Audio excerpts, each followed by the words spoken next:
Okay, I have a case history, which is the St. Isaac Cathedral in St. Petersburg, Russia. And then we will talk about water stress, particularly water stress in tension in soils called suction. So we'll come up with, let me get the lights and then we'll talk about St. Isaac's Cathedral. So this is St. Isaac's Cathedral in St. Petersburg, Russia, and you see this massive cathedral built about 170 years ago. And here's the Neva River that goes through St. Petersburg. So it's very close to the edge of the Neva River, and that will come important in a little while. This magnificent cathedral. And so we're in Russia. This is Europe on this side, and all the way to the other side of Russia, Japan, North Korea, and China underneath. Moscow is right here, and St. Petersburg is right there next to the Gulf of Finland. So Finland is neighboring with Russia. St. Petersburg from the air, you can see the Neva River, which St. Petersburg is right here. So the Neva River goes from Lake Ladoga all the way to the Gulf of Finland. So it's a fairly short river, but it has a delta that forms when it gets into the Gulf of Finland, the Baltic Sea, and that's where St. Petersburg is located. So here's the St. Isaac Cathedral at night, and St. Isaac Cathedral is located right here. So you see the Neva River comes, the lake is on this side, Neva River comes in, and then here's the delta with a lot of islands in between. And essentially the soil under St. Petersburg is very soft. It's very soft because it's deposited by that river over many, many years. And in a sense, St. Petersburg is to Russia what New Orleans is to the United States. Very similar type of geology. Peter the Great was the Tsar around 1700.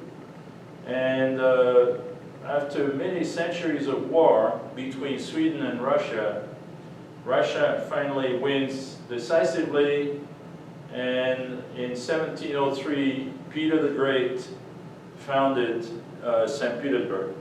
Now, you might recall, let's see, we were right here, and so he lives in Moscow, and he says, well, you know, Moscow is not the ideal place in my opinion, and so you might think, well, let's move south because it's going to be warmer and it would make sense, but no, he decides to move north to St. Petersburg, because St. Petersburg being close to the Baltic Sea, there is some influence on the weather. But anyway, so he moved north to St. Petersburg to create the new place where he would reside.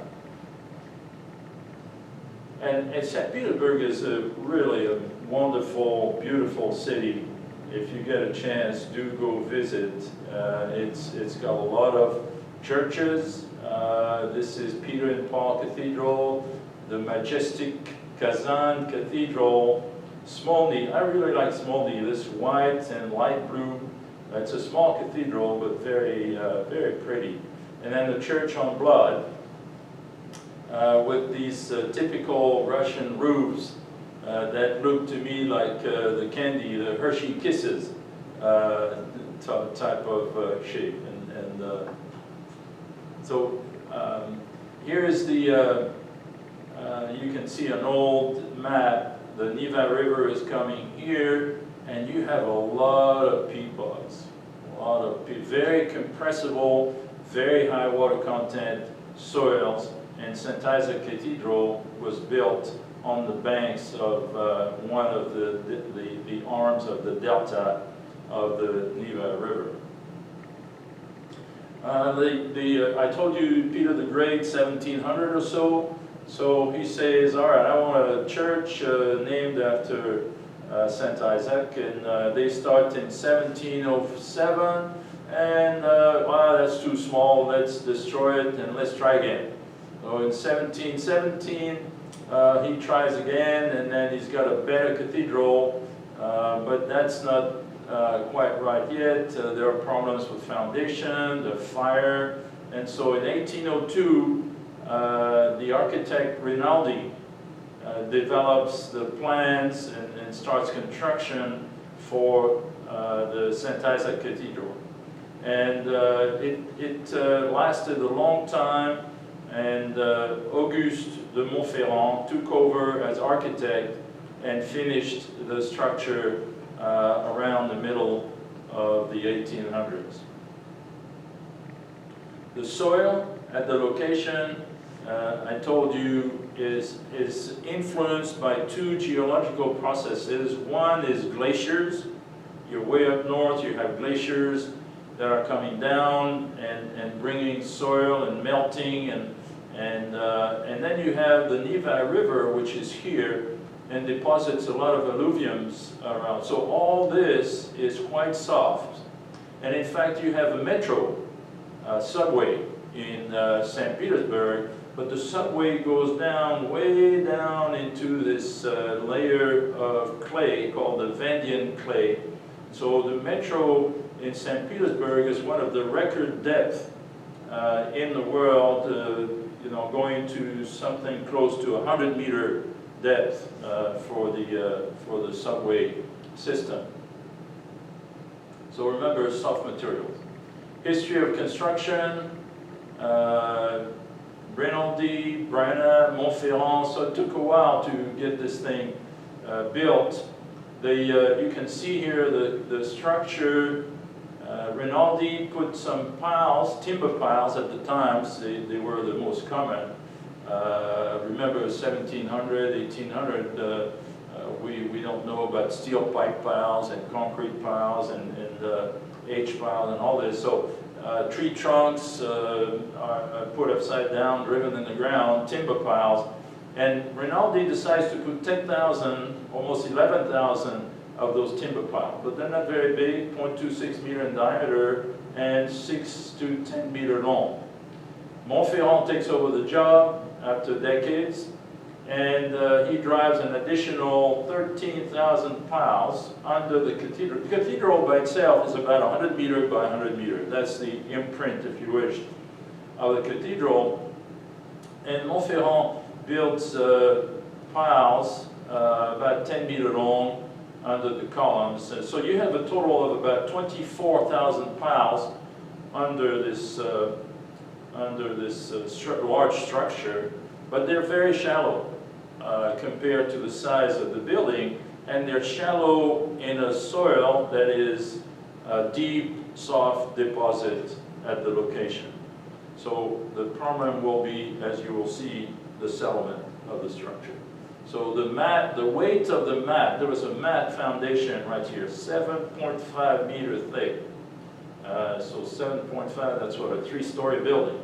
7.5 meter thick mat, and it weighs approximately 1,000 meganewton. The cathedral in total weighs 3,100 meganewton. So the pressure under the mat, at the levels of the top of the pile, the pressure is 340 kilopascal. So remember, Pisa, we were at about 500 kilopascal on the material that had an underlying shear strength of 80 kilopascal. Here we have 340, but the soil is nowhere near as strong as the soil in Pisa. However, there was an excavation, 5-meter depth excavation, before they placed the mat. And so the excavation relieved the pressure on the soil, so that the net pressure, 340 minus 100, is 240 kilopascal. That's still pretty high for a material like the deposits in St. Petersburg. So cone penetrometer tests have been done, not at the time because the CPT didn't exist back then, but since then, borings as well, various depths, 1954, 2000 done by our colleagues in Russia. The stratigraphy I showed you, you have very fine sand right here, and then you transfer into varve clay, and then glacial, lean clay, and then fat clay, and so on.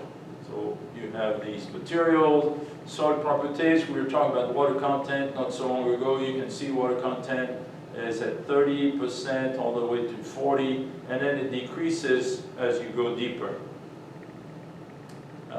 The undrained shear strength, we'll come back later and talk about soil strength, around 25 or so towards the top, and then maybe increasing to 50. Remember, Pisa is around 80 or so. So you can calculate, we won't do that in this class, but you can calculate the capacity of one pile. And you remember you had Rinaldi piles and Montferrand piles. Montferrand piles being a little bit longer than the Rinaldi piles. You can calculate the capacity of these piles, and you can see here you get about 400 kilonewton for one of Rinaldi's piles, and then you get about 460 for the Montferrand piles, a little bit longer. So then you say, well, if I have 24,000 piles and each one of them carries about 450 kilonewton, you can multiply one by the other, and you end up with a capacity of the pile group of about 11,000 meganewton. And remember, the cathedral weighs 3,100 or 3,200 meganewtons. Okay, we're good.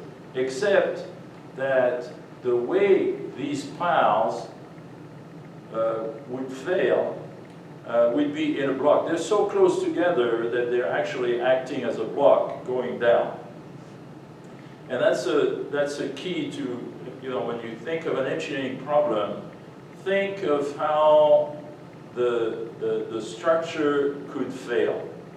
And only once you have identified the many ways that the structure can fail, and you have checked each one of those failures, then you can be more, you can sleep better at night, I guess. But in this case, when you do the block analysis of these 24,000 piles, you see that you get only 2,900 meganewton. And the weight is 3,100. So right there, you see we got a problem. And the problem is that the cathedral has deformed quite a bit. You can see the cracks in the columns right here. And you also have an issue with the water under St. Petersburg has been polluted in various ways, and you have biocorrosion. You have a number of bacteria that can and have attacked the timber piles, so you have a degradation of the foundation by itself. We did some abacus analysis of the cathedral and its foundation, and we also went to make some measurements of settlement. So this is the, and you can see that the cathedral is kind of tilting inward because it settled, but it settled in a dish form, and so the center of the cathedral went down more, even though you have a mat that's 7.5 meter thick. The settlement of the cathedral is in a dish shape. And so what we did is, when you look, this is the level of the street next to the cathedral. If you do a horizontal line, and this is part of the mat right here, and you have about 1.45 plus 0.35, so what is this, 1.8. So you have 1.8 meter of this 7.5 meter thick mat that is sticking out of the ground. Back in 1858, when it was completed, it was sticking 2.5 meter out of the ground. So that means that it has settled 2.5 minus 1.45, or about 1 meter of settlement. And you can see this is the other side of the cathedral, and we also have 1.4 here, 0.5 there, 2.5. So if you do 2.5 minus 1.4, you get again about 1 meter of settlement. So you can back calculate the modulus that will give you the right answer in terms of settlement, and this turns out to be 7.3 megapascal. So that's the story about St. Isaac Cathedral in St. Petersburg. Beautiful city. Go there if you can. You will enjoy it. All right, let me get the lights back on.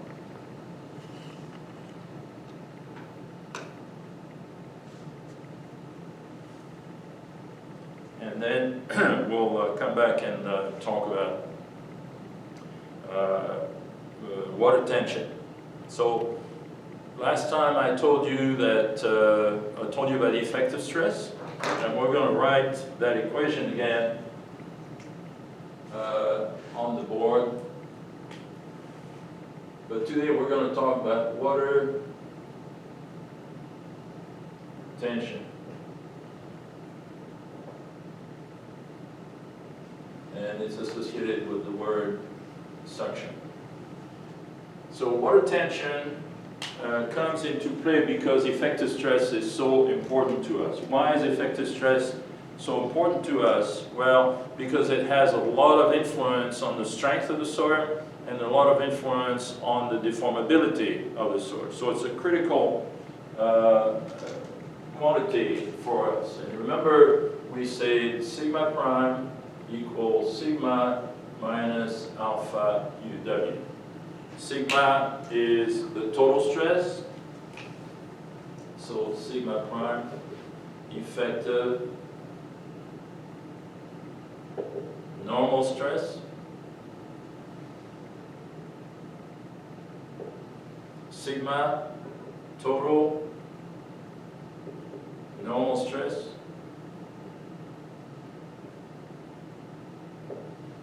alpha is the water area ratio,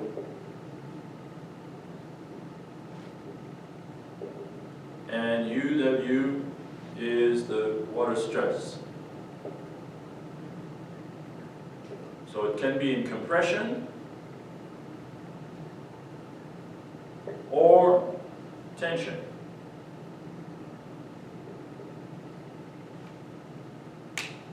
So if it's in compression, we'll put a plus sign. If it's in tension, we'll use a minus sign. Now this is kind of upside down compared to what our colleagues in structural engineering do, but for us we see tension so rarely that if we were to put minus on compression, we'd be dragging minuses all over the map, and so we decided to do compression positive and tension negative. Remember also that we have another equation that I want to put here, is that the effective shear stress is equal to the total shear stress. So if I write here tau prime is the effective shear stress, and tau is the total shear stress. And the reason they're equal, unlike the normal stresses, is that water, we neglect the shear resistance of water, whereas water can take compression or tension, as we will discuss. Water cannot compare to the values that we have in shear in soil mechanics. It cannot take resistance in shear, so that's why we have this equation right here. All right. So let's now go to the world of water tension. When you look at a deposit, let's say that this is the ground surface, and at some depth here, you have the groundwater level, GWL, and this is the ground surface at the top.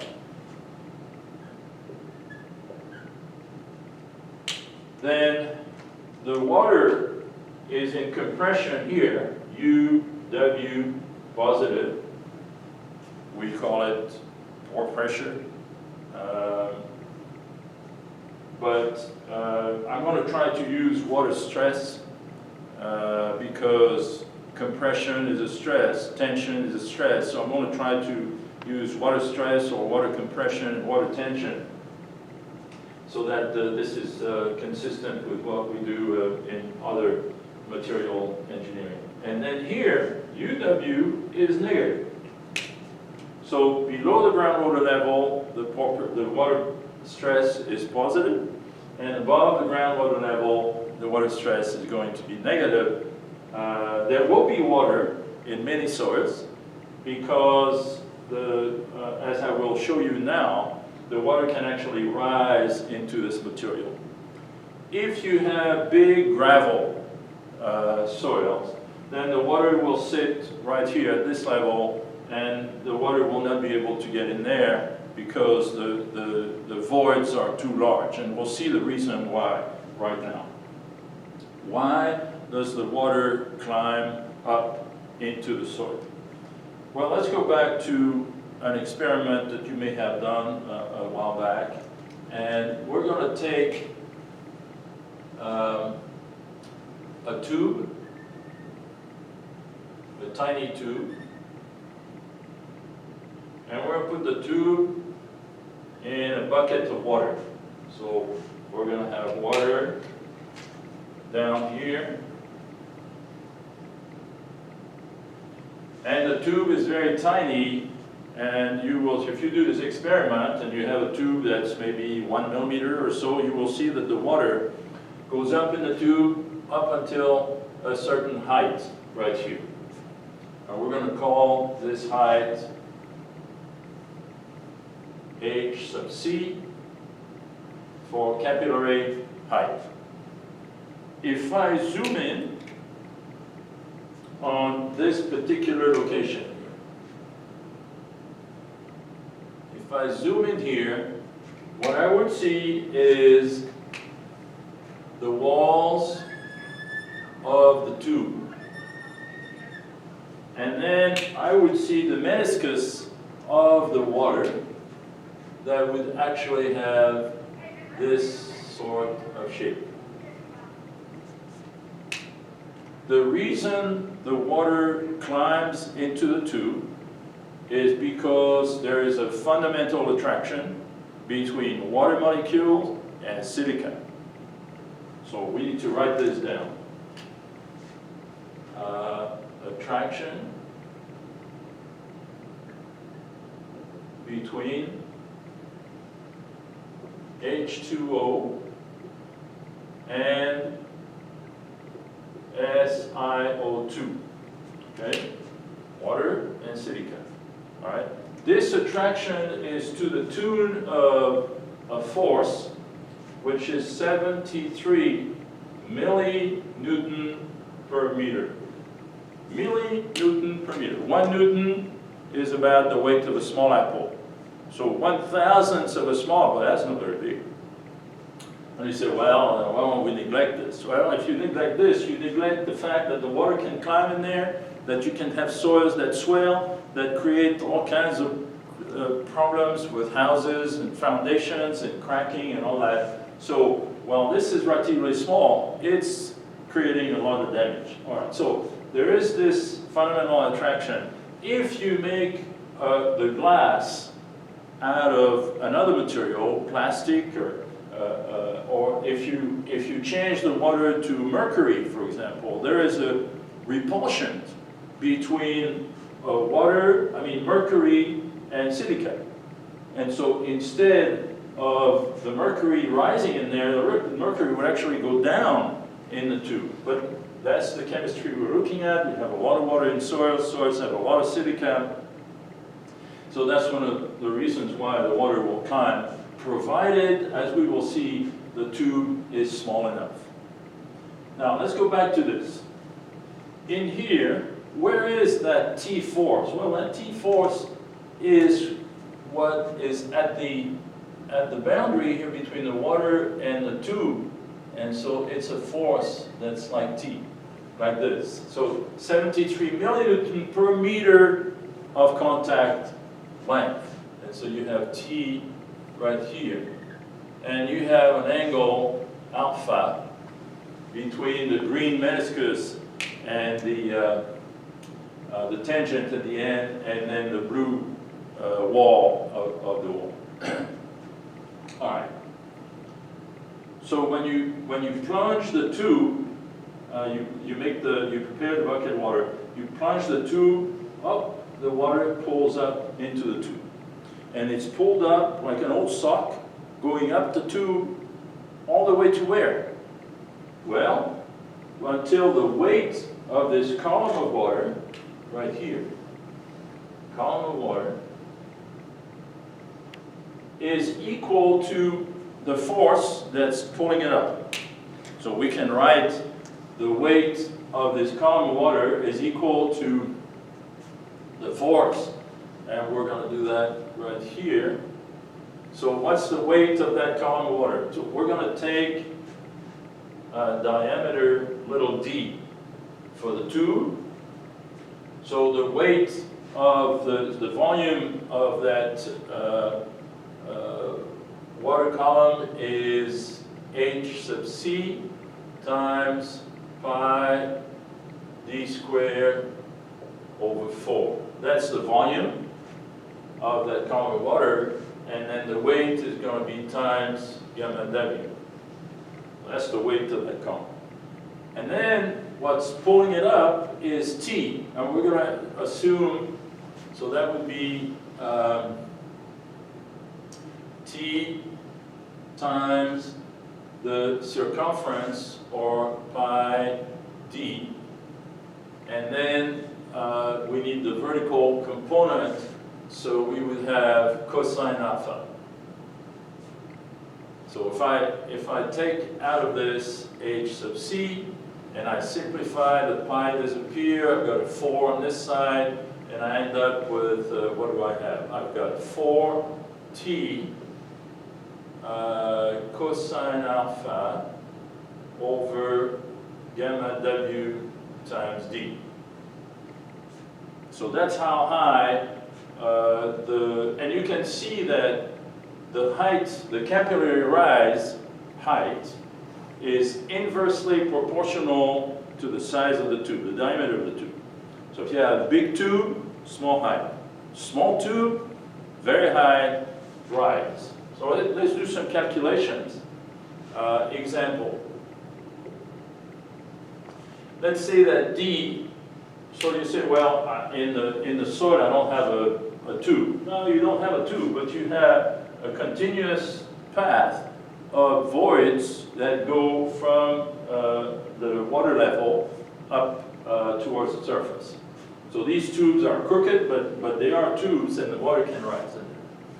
So let's say that we have clay, and that for that clay, D is 0.001 millimeter. Remember, T was 73 milliliters per meter. We're going to take alpha equals 90 degrees to simplify. So in other words, alpha equals 0. So the T is vertical. Cosine alpha will be 1. So alpha equals 0. What else do we need? Well, that's it. And we'll take gamma W equals 10 kilonewton per cubic meter. So H sub C equal 4 times T, 73 millinewton. So I want this in kilonewtons because this guy is going to be in kilonewton per cubic meter. So time 10 to the minus 6. And cosine alpha, we said cosine 0, so it's going to be 1. And then here I've got gamma W, which is 10 kilonewton per cubic meter. And then D, I need D in meters. So that's 10 to the minus 3 millimeters, or 10 to the minus 6 meters. So this turns out to be 10 minus 6 cancels. This is 7.3. 4 times 7.3.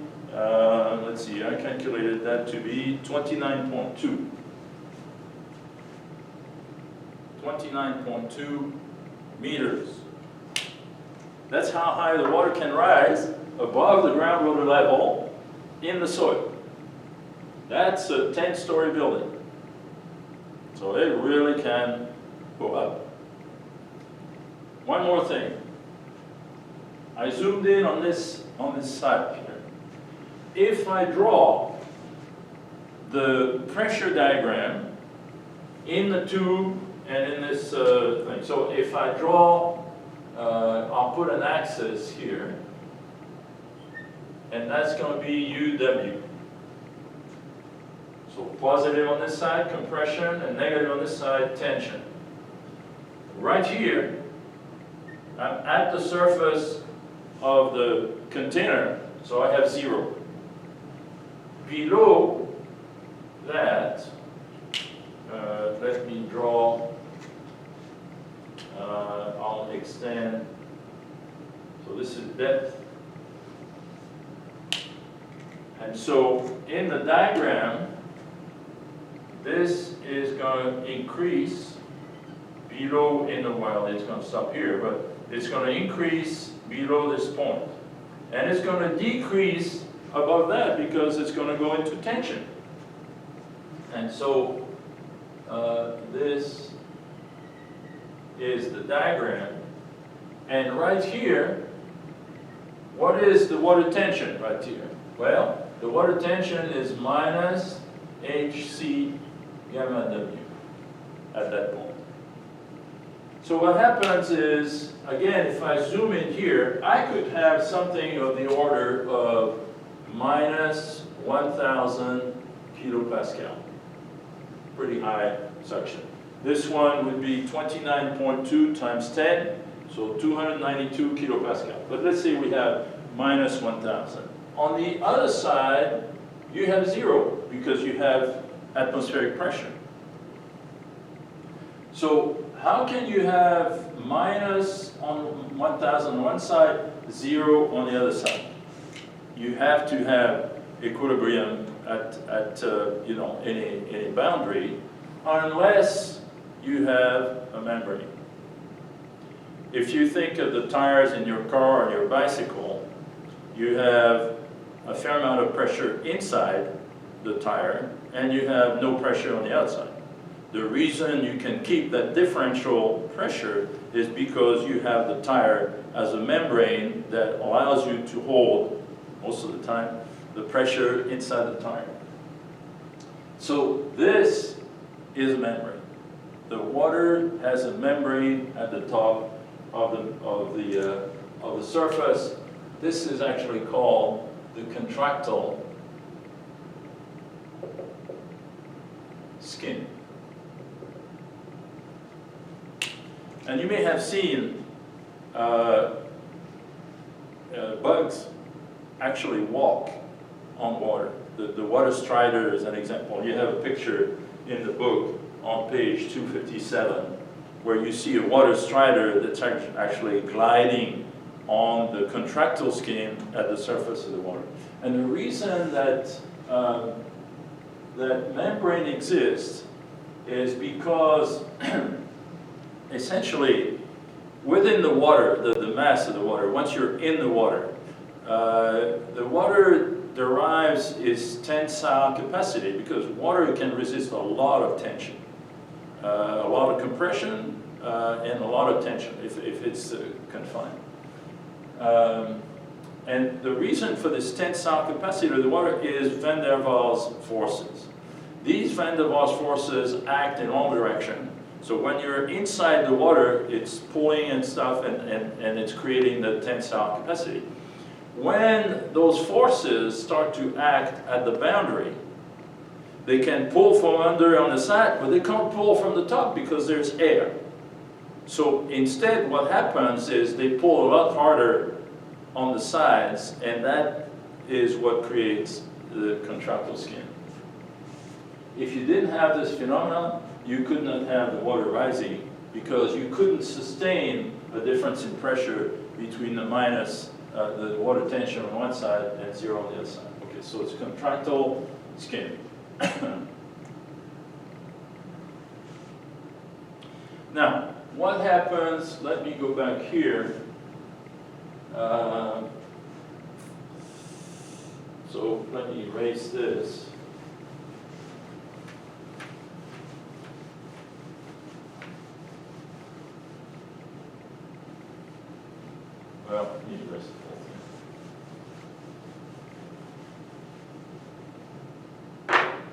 So what happens in the soil? Let's go zoom in again between two particles, and we're going to simplify, make those particles circular. And we have two particles, one on top of the other. Clay particles. All right, they're plate-like, but we're going to make them circles so that it's easier to see. The material dries.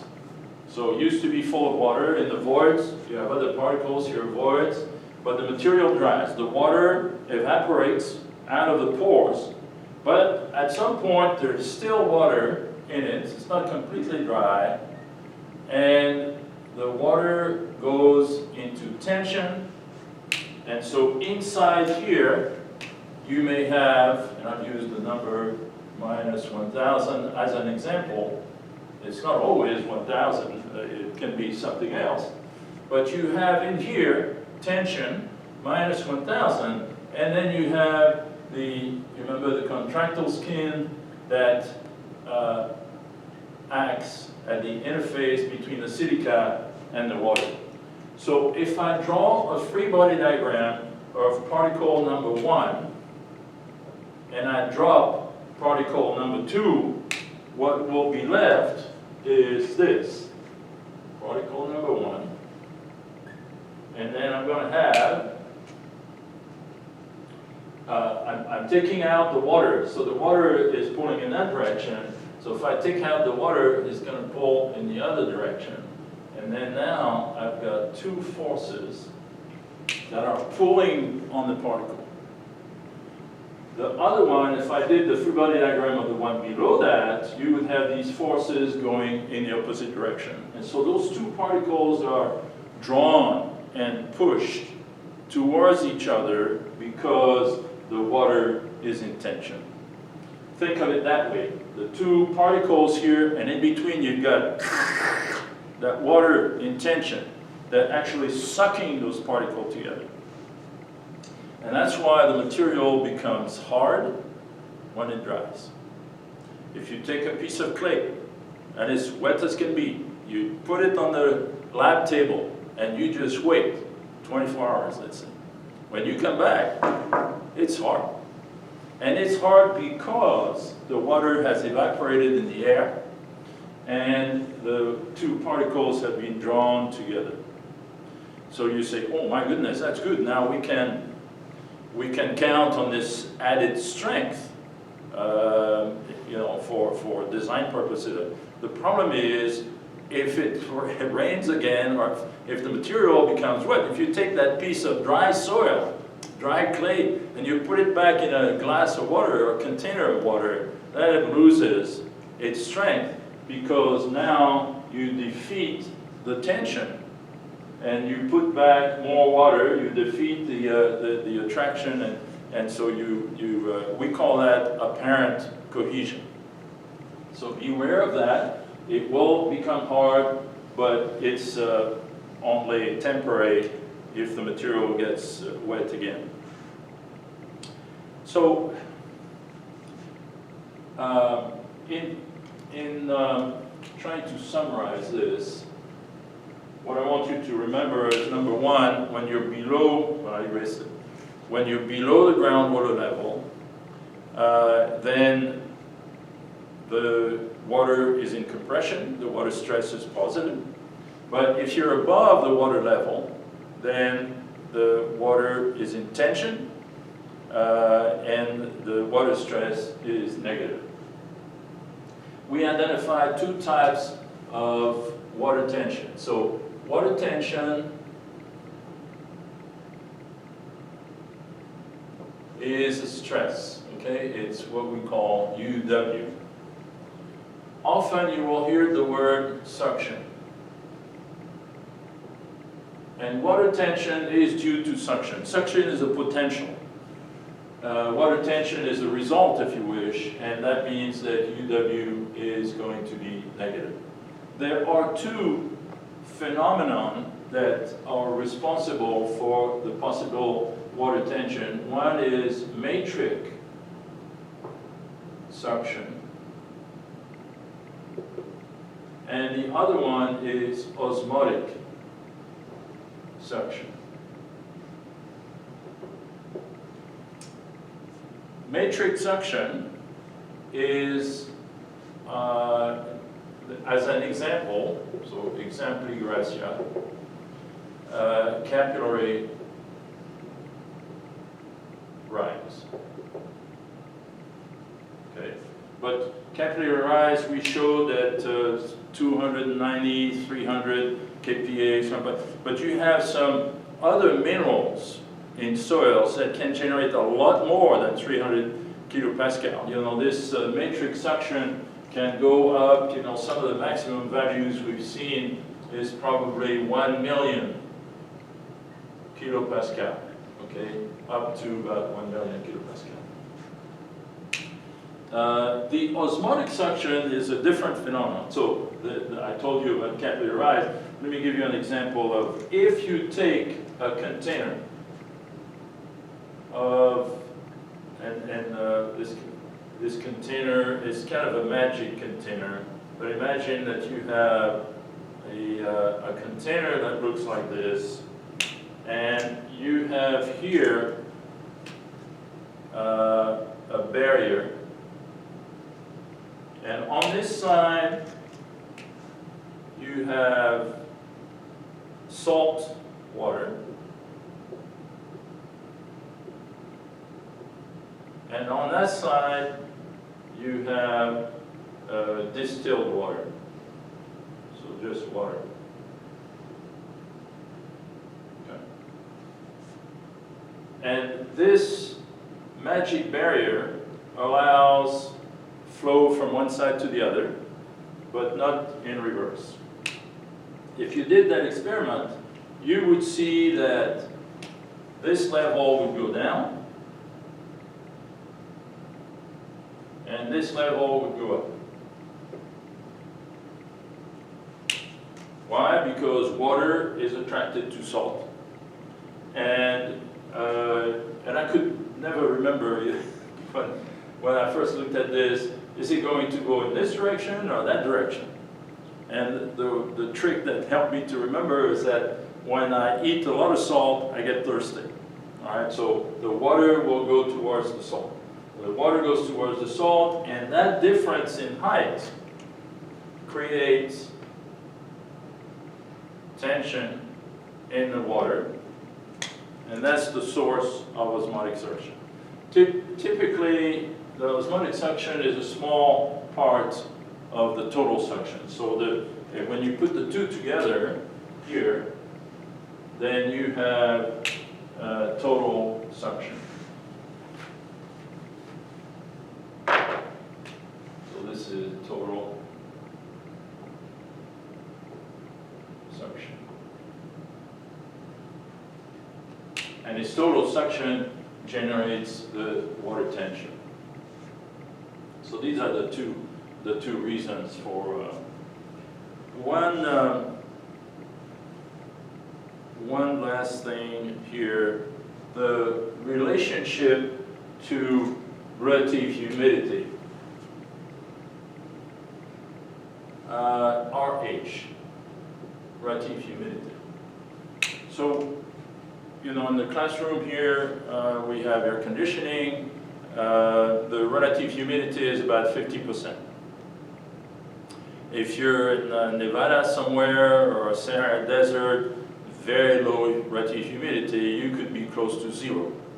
If you go to, I don't know, New Orleans in the hot summer day, then you could have a relative humidity that approaches 100%. Very difficult to breathe.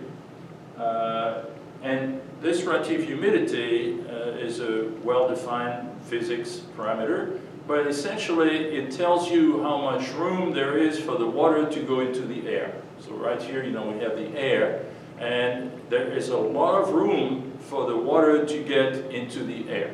50%, 100%, that's the amount of room that you have to go into the air. And so if there's room for the water to go into the air, it wants to go there. It is attracted to, if you have a low relative humidity and you have water, the water will evaporate and go and fill the air that has low relative humidity. So, and that's why when we have humidity room, moisture rooms, we get samples from the field, we want to put them in those humidity rooms that have very high relative humidity so that the samples don't dry and we can maintain them at their natural water content. So the suction is actually related, the water tension is related to, so UW is going to be negative, and UW is a function of the relative humidity. So if you are close to the ground surface, the sun is beating on the soil, and the relative humidity is quite low, let's say. And then the water is in the soil, and the soil says, I don't want you to go because there is attraction between silica and water. But the relative humidity that the sun is generating is quite low, and the water said, I want to go to this low relative humidity environment. So the sun is pulling the water on one side, and the soil is saying, no, you're not going anywhere. And the water goes into tension, significant tension. So close to the ground surface, you have a lot more than these capillary tension drawings that I mentioned, and you can have some very large water tension generated because, again, the sun is pulling, the soil is pulling the other way, and that water is really stuck between those two levels. I did want to do this problem 10.16, and I'm going to set it up, and I'll continue at the next lecture.